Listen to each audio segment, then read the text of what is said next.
Comment s'est déroulé le début du règne de Charles Ier, dit Charlemagne? Avait-il un frère? Et dans ce cas-là, y avait-il une certaine rivalité entre ces deux-là? C'est ce que nous allons nous intéresser aujourd'hui avec le personnage de Carloman Ier. En effet, Charlemagne avait bel et bien un frère cadet. Né en 751, Carloman Ier est le fils de Pépin le Bref. Pépin le Bref, qui était le roi des Francs de novembre 751 à septembre 768. Carloman Ier était donc le frère cadet de Charles Ier, qui lui était né en 742. Il y avait donc 9 ans de différence entre les deux frères. Mais Pépin le Bref avait-il plutôt favorisé Charles l'aîné par rapport à son second fils, Carloman? Et non, puisque il n'y a eu aucun favoritisme de la part de Pépin le Bref. En effet, dans la tradition mérovingienne puis carolingienne, tous les fils d'un roi lui succédaient à sa mort.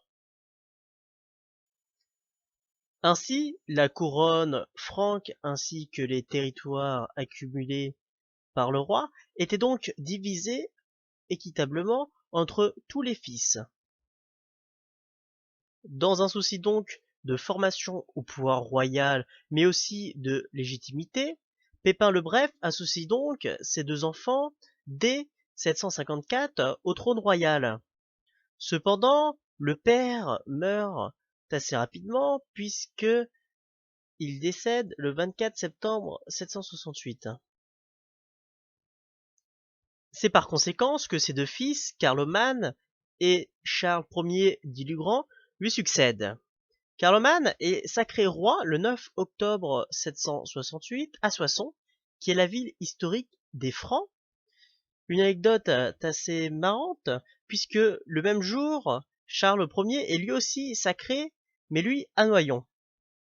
Dans un souci d'équité territoriale, Carloman hérite donc de 3 territoires, à savoir l'Austrasie, qui représente le nord-est de notre pays actuel, l'Alémanie, qui est le nord de la Suisse et l'Alsace actuelle, et enfin la Thuringe, qui se trouve en Allemagne actuelle.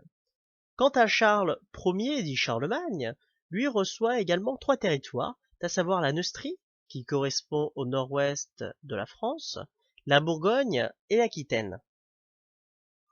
Cependant, entre les deux nouveaux rois francs, il y a une forte tension qui s'installe, ainsi qu'une certaine rivalité. Cette rivalité atteint son paroxysme en mars 769, puisque Charles Ier est alors sujet à une révolte de la part des Aquitains. Cette révolte, menée par le prince aquitain Hunald II, est assez importante et son frère ne peut la mater seul. Il demande donc de l'aide à Carloman, qui lui, après un entretien assez orageux entre les deux frères, refuse au final de l'aider. Ce n'est qu'avec grande peine que Charlemagne parvient enfin à mater cette révolte au sein de son territoire aquitain.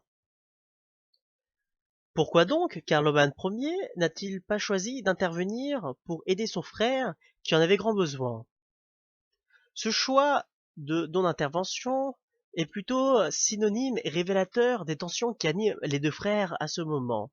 Chacun cherche à dominer l'autre, et c'est donc dans cette optique que Carloman choisit de ne pas intervenir afin de voir la puissance de son frère s'amenuire, voire peut-être basculer face à cette puissante révolte en Aquitaine. Malheureusement pour Carloman, Charles Ier parvient donc à mater cette révolte.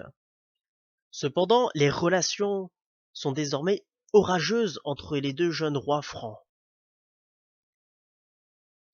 Néanmoins, Charlemagne a dû utiliser beaucoup de ses ressources à la fois financières et humaines afin de réduire et anéantir cette révolte. C'est donc à l'aube des années 770 que Carloman s'affirme comme le principal roi des Francs. La guerre entre les deux royaumes étant imminente, leur mère, Bertrade de Laon, femme de Pépin le Bref, décide donc d'intervenir et de tenter de les réconcilier. Pour ce faire, elle attire leurs intérêts à l'extérieur de leur royaume. Elle tente de réaliser deux alliances internationales avec, notamment pour Charlemagne, le duc Tassilo III de Bavière, son voisin oriental le plus proche, et pour Carloman Ier avec le roi des Lombards, Didier, qui est son voisin, lui, au sud. Cette manœuvre de leur mère est une totale réussite puisque les deux frères sont temporairement réconciliés. Cependant, les tensions et les rivalités étant importantes, un nouveau regain de tension remet le feu aux poudres. La guerre semble être imminente entre les deux rois francs, à savoir Carloman Ier et Charles Ier.